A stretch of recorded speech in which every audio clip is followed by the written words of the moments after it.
I think every one of us ought to be humiliated or humbled every time we pick up the book of Acts and read the glory that attended the life of that first church.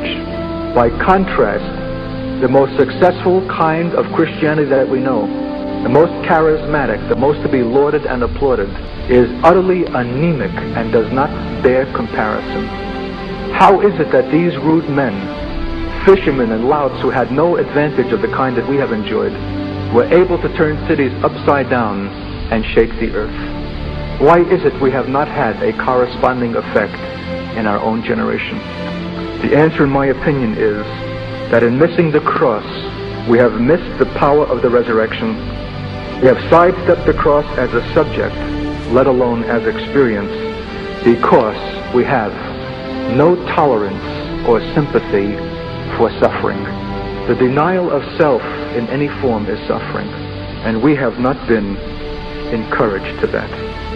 We have overindulged and spoiled our youth, compromised truth in our marriages, suffered casualties and losses among our ministers, and given ground to the spirit of independence and rebellion in the churches, all because we cannot stand pain.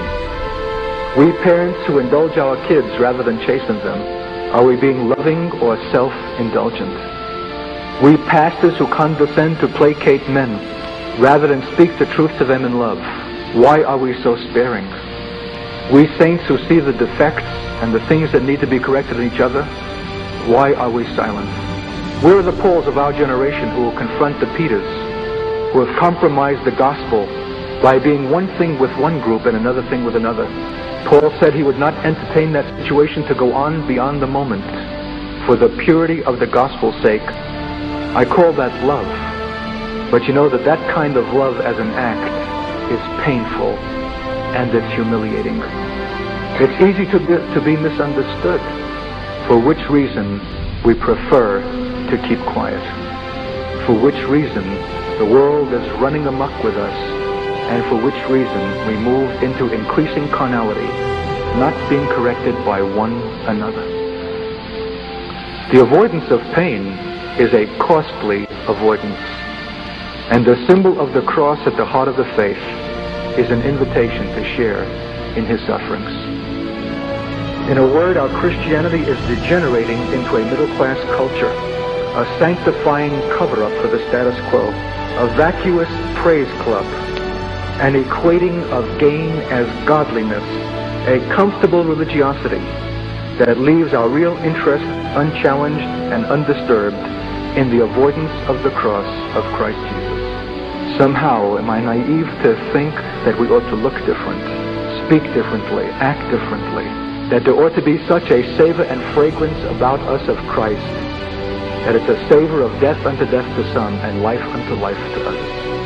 The fact that the world can so easily tolerate us, the fact of the almost complete absence of reproach, let alone of persecution, is itself a shameful testimony that we are so like the world that we cannot be distinguished from it. We have lost even the difference, the sense of the difference between that which is sacred and that which is profane. I believe that God could lay at the door of the church the full responsibility for the present condition of the world.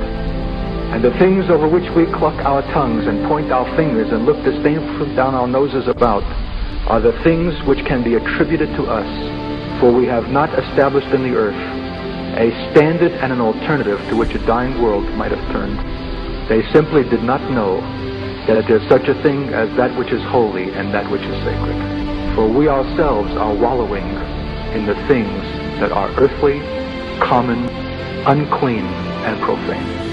The only alternative to that which is earthly, carnal, sensual, and devilish is that which is heavenly. And there's no way to attain to that which is heavenly independent of the cross of Christ Jesus. If the prophet Isaiah, seeing the Lord high and lifted up, cried out, "Woe is me, I am undone. I'm a man of unclean lips, and I live in the midst of a people of unclean lips." What then shall we say, who are not prophets and oracles of God? We need to have our vision and our sight corrected. We need to address our lives to the plumb line of God. the standard of God, the cross of Christ Jesus. Not academically, religiously, or superficially, but in the actual experience of our lives as those who have come willing to abandon everything. Paul said, I'm determined to know nothing but Christ and Him crucified. We need desperately and urgently to know Him exactly as He is.